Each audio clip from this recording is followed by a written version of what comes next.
¿Le costó mucho entrar en el Conservatorio de París? Y un poco, ¿cómo fueron estos años? Pues cuando él llega a París en marzo de 1911, el curso ya está empezado. Él rápidamente lo que hace cuando llega es ponerse en contacto con Wanda Landowska, que ya la había conocido en Valencia, que tenía mucha relación con Eduardo López Chavarri, que había sido su profesor y era su amigo también.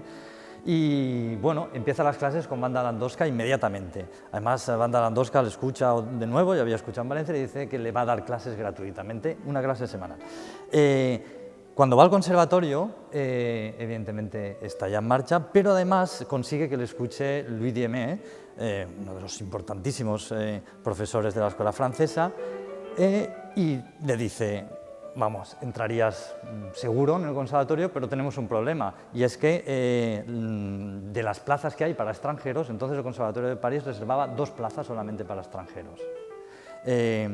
Están ya ocupadas y hay un alumno alemán que está asistiendo como oyente y que va a entrar el año que viene, entonces no vas a poder entrar. De todas maneras, él se presenta, hace una prueba buenísima, está Fauré también en el jurado como presidente, y finalmente sale Fauré y le dice: mira, hemos decidido que vamos a crear una plaza ex professo para ti.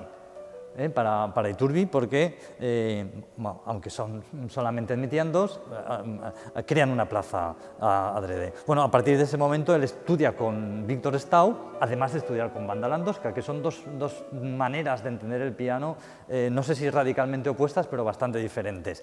La manera que ha quedado, es decir, que realmente asimiló Iturbi, fue la técnica de Wanda Landowska, que es la técnica de Iturbi que hemos visto en las películas y que hemos visto en los vídeos. Es esa forma tan particular de tocar con los nudillos bajos, con claramente los dedos lanzados como martillo. Es una técnica que viene de la herencia clavecinística. Bueno, pues finalmente Iturbi, tras esos años de estudio con Wanda Landowska, con Victor Stau, termina ganando el premio del Conservatorio en 1913, tocando una obra de Gabriel Fauré, que era el director entonces del Conservatorio también, y a partir de aquí, bueno, pues empieza su gran etapa después de haber ganado este importante premio.